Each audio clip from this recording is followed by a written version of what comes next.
poor Tito. I mean, there are times where Tito is trying to be a nice guy. It just doesn't exist. He just can't do it.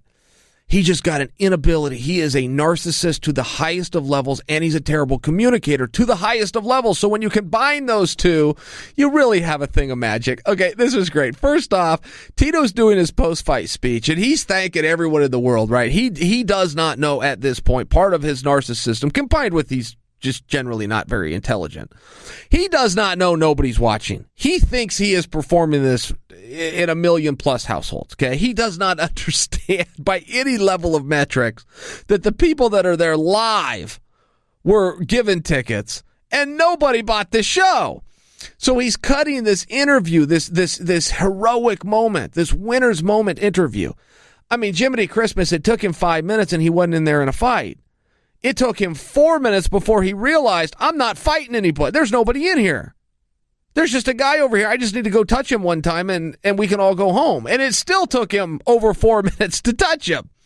But he doesn't have the self-awareness to do this, and it's so genuine, which is what makes his interview so wonderful. Just this wonderful disaster to watch. So he's doing his interview, and he just wants Chuck to know. He just wants Chuck to know this is the best Tito Ortiz that the world has seen in 21 years. Now, there was a part of Tito within that message that was trying to say, hey, Chuck, don't be hard on yourself. This isn't a rebuke on you. This is a narrative that I am that good. He meant it to be nice. As hard, as arrogant as that sound, that was actually what his message was. But what he effectively did without communicating that well was he also went ahead and covered the 2 losses that he had to Chuck. He went ahead and kind of tried to wipe away those losses without accepting any responsibility to the fact that he took on a guy who barely got a license and hadn't done it in 8 years, and back to that 8-year date was forced out of the sport. He didn't take any kind of consideration into that. So then they go to interview Chuck, who not for nothing really is a very nice guy. I mean, in victory or in defeat, what you see is what you get. He's a very straight and genuine guy. He's just been humiliated. He just lost to the worst fighter in the sport.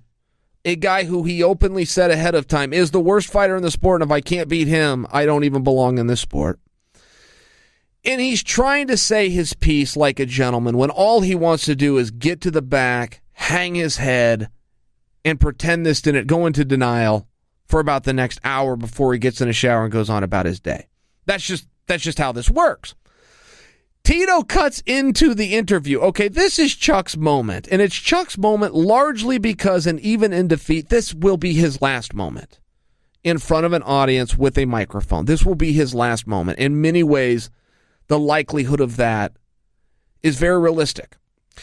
Tito interrupts him. Couldn't give him his moment. Interrupts him and then says, I'm very respectful, and then wants to make his point. Wants to make his point because he's respectful. Okay, you just interrupted a guy, for one. You just interrupted a guy who's humiliated because he lost to you. So to then declare that you're respectful after butting into his last 15 minutes of fame that he's going to get in his lifetime in this industry that he did help create, not for nothing, Tito somehow offered him a job. Somewhere in there, Tito said, hey, Chuck, I know you're saying and you're thinking about retiring. You just have to understand this was the best Tito ever, and we would love for you to compete at Golden Boy for as long as you'd like to. We have a home for you. So we're all sitting around, turning our head to the left, turning our head to the right, going, wait a minute, did Tito just claim that he owned Golden Boy? Like Tito's in a position to be offering jobs to anybody? Yes, he did. That is what Tito did. And that was the highlight of the night in so many ways. And Tito has come out this week and he's saying, hey, man, I don't feel like I'm getting the credit that I deserved. I feel everybody's kicking Chuck, but nobody's telling me good job. Well, that's a real thing. That is a real thing where as a fighter, when you're out there and you're just looking for that pat on the back, which is largely all you get. And I know the viewer will think, well, he got a paycheck and he got some esteem. I get that comes with it, but for the most part, fighters just want to be told good job. They're just like little kids. They're like little kids that go to soccer practice and do their best to get that ball into the goal so that somebody will tell them good job. That's a real thing. So when Tito was coming out and going, man, nobody's doing that. They're all burying Chuck. That, again, was just part of a narcissistic's lack of awareness. It's like, Tito, I don't know where to tell you good job. You did overcome a mental battle, and you did get over on a guy who humiliated you younger in your career. That's true, and he should get some credit for that. Tito did not know, the same as we did not know, that Chuck wasn't going to fight that night. We did not know that Chuck could not make a fist, throw it in a forward direction, and touch the target in front of him. We simply didn't know that. We had created illusions of grandeur in our minds.